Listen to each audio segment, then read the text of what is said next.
আসসালামু আলাইকুম। আশা করি সবাই অনেক ভালো আছেন। আজকের টিউটোরিয়ালে আমরা দেখব কিভাবে আপনি আপনার ওয়ার্ডপ্রেস ওয়েবসাইটের জন্য ব্যাকআপ জেনারেট করবেন। আসলে যে কোনো ওয়েবসাইটের জন্যই ব্যাকআপ রাখাটা খুবই গুরুত্বপূর্ণ। যদি কখনো এমন হয় আপনার ওয়েবসাইটটি হ্যাক হইছে কিংবা আপনার ওয়েবসাইটটি ম্যালওয়্যার দ্বারা ইনফেক্ট হইছে, তখন কিন্তু আপনার কাছে যদি ব্যাকআপ না থাকে তাহলে কিন্তু আপনি আপনার ওয়েবসাইটটি রিস্টোর করতে পারবেন না। তখন একটি বিশাল ঝামেলা। তখন কিন্তু আপনাকে আবার নিউ করে সাইটটি ক্রিয়েট করতে হবে। তো আপনি যদি আপনার ওয়েবসাইটের জন্য ব্যাকআপ রাখেন, তাহলে আপনার ওয়েবসাইটে যে কোনো সমস্যা হলে পরবর্তীতে আপনি ব্যাকআপ রিস্টোর করে কিন্তু আপনি আপনার সাইটটিকে আবার লাইভে আনতে পারেন। ওয়ার্ডপ্রেস ওয়েবসাইট ব্যাকআপ দুটি পদ্ধতিতে রাখা যায়। সিপ্যানেল ব্যবহার করে আমরা ব্যাকআপ রাখতে পারি, আবার প্লাগইন ব্যবহার করেও আমরা ব্যাকআপ রাখতে পারি। দুটি বিষয় আমরা দেখব, সিপ্যানেল এবং প্লাগইন ব্যবহার করে আমরা কিভাবে ওয়ার্ডপ্রেস ওয়েবসাইটের ব্যাকআপ রাখতে পারি। তো প্রথমে আপনার ওয়েবসাইটের ড্যাশবোর্ডে চলে আসুন।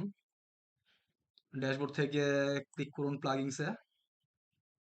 প্লাগইনস থেকে অ্যাড নিউ প্লাগইন, সার্চ করুন আপড্রাফট প্লাস।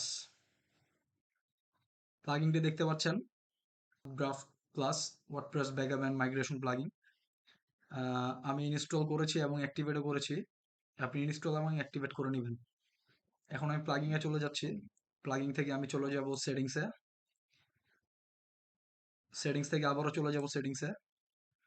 ফার্স্টে দুটি অপশন দেখতে পারতেছেন, ফাইলস ব্যাকআপ শিডিউল এবং ডেটাবেস ব্যাকআপ শিডিউল। মানে আমি আমার ফাইলস এবং ডেটাবেস গুলো যে ব্যাকআপ করব সেটাকে আমি উইকলি ব্যাকআপ, মানে উইকলি হিসেবে ব্যাকআপ রাখবো, বা এভরি 2 আওয়ার্স পরে তার আমাকে ব্যাকআপটা দিবে, every 4 hours, every 8 hours, what ever, daily or weekly.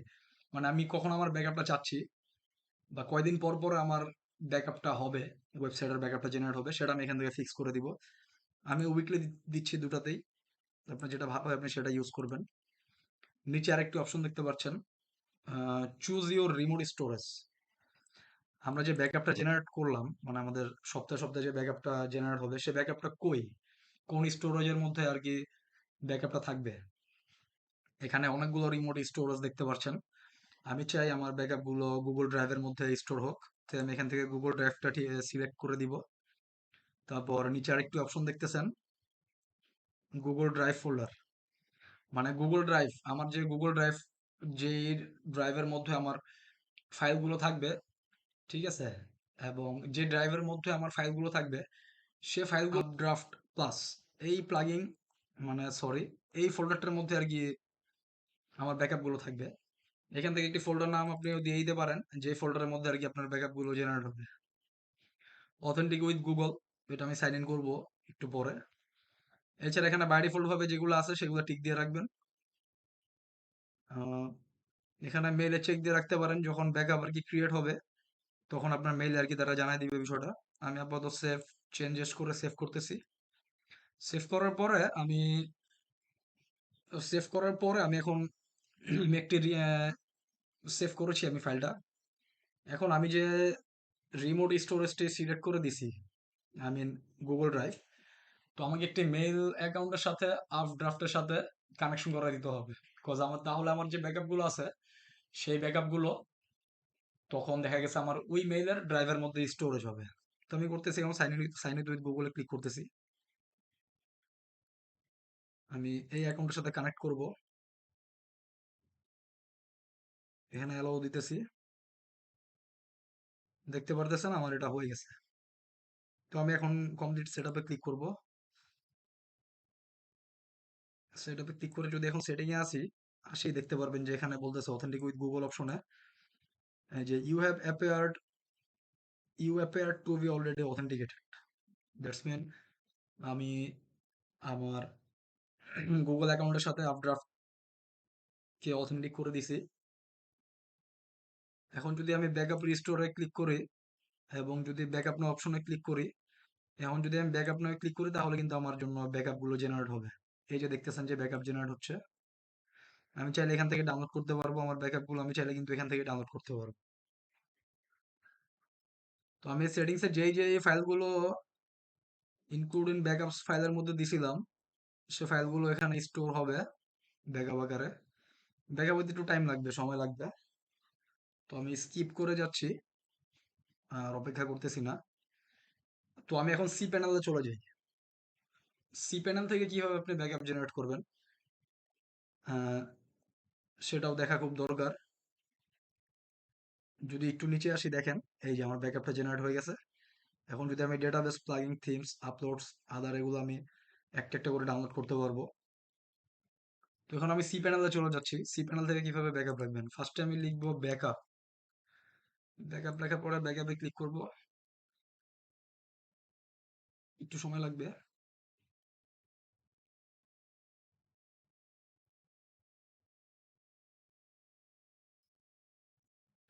দেখতে পাচ্ছেন একটি ইন্টারফেস এসে পড়েছে। এখন এখান থেকে চাইলে আমি আমার সাইটের ফুল ব্যাকআপও রাখতে পারবো, আবার পার্শিয়াল ব্যাকআপও রাখতে পারবো। আই মিন যদি আমি চাই, যদি আমি চাই সাইটের ফুল ব্যাকআপ রাখতে পারবো, বা শুধুমাত্র আমার হোম ডিরেক্টরি ব্যাকআপ রাখতে পারবো। আবার আমার ওয়েবসাইটের যে মাইস্কুল ডেটাবেসটা আছে, সেই ডেটাবেস ব্যাকআপ গুলো কিন্তু আমি নিচে থেকে রাখতে পারবো। তো আপনি হোম ডিরেক্টরিতে ক্লিক করলে আপনার ব্যাকআপ অটোমেটিক শুরু হয়ে যাবে। যদি আমি দেখাই, এই যে দেখতে পারতেছেন এখানে ব্যাকআপ ইয়েটা আইসা পড়ছে ডাউনলোডের। তো আমি এটা ডিলিট করে দিই। আবার যদি আমি ফুল অ্যাকাউন্ট ব্যাকআপ চাই, তাহলে আমি ফুল ব্যাকআপস এর আন্ডারে ফুলে ডাউনলোডে ফুল অ্যাকাউন্ট ব্যাকআপ অপশনে ক্লিক করব। ক্লিক করার পরে যদি আমি এখন জেনারেট ব্যাকআপসে ক্লিক করি, জেনারেট ব্যাকআপে ক্লিক করি, তাহলে আমার ব্যাকআপটা তৈরি হয়ে যাবে। যেমন পূর্বে আমি দুটি ব্যাকআপ রেখেছিলাম। এখন যদি আমি জেনারেট ব্যাকআপে ক্লিক করি, তাহলে এরকম একটা ইন্টারফেস পাবেন, ফুল ব্যাকআপ ইন প্রোগ্রেস। আবার গো ব্যাকে চলে যাচ্ছি। এই যে দেখতে পারতেছেন যে নিচের একটি ব্যাকআপ, সেই ব্যাকআপটি ইন প্রোগ্রেসে আছে। ব্যাকআপটি যখন টোটাল কমপ্লিট হয়ে যাবে, তখন আপনি এরকম দেখতে পারবেন, লিঙ্কেবল দেখতে পারবেন। এবং লিঙ্কে যদি আপনি ক্লিক করবেন, যখন ক্লিক করবেন তখন আপনি দেখবেন যে আপনার ব্যাকআপটি ডাউনলোড হওয়া শুরু হয়ে গেছে। এই যে যেমন আমি দেখাইতেছি, দেখাচ্ছি এখানে।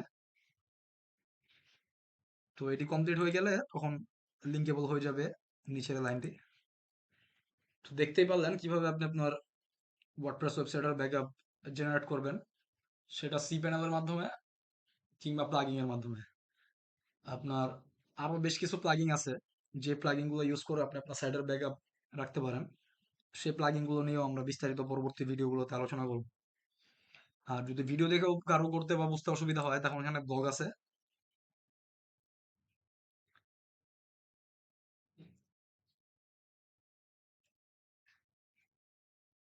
এই যে আপনি যদি ব্লগটি পড়েন, তাহলে আপনি আরো ক্লিয়ার হয়ে যাবেন, এবং খুব সুন্দর এবং সহজভাবে আপনি আপনার সাইটের জন্য ব্যাকআপ করতে পারবেন। ব্লগ লিঙ্কটি ব্লগ লিঙ্কটি ইউটিউবের ভিডিওর সাথে যুক্ত করে দেওয়া হবে, যাতে আপনারা ভিডিও দেখার পাশাপাশি কোনো প্রবলেম ফেস করলে আপনারা ব্লগটি দেখে আপনার সাইটের জন্য ব্যাকআপ তৈরি করতে পারেন।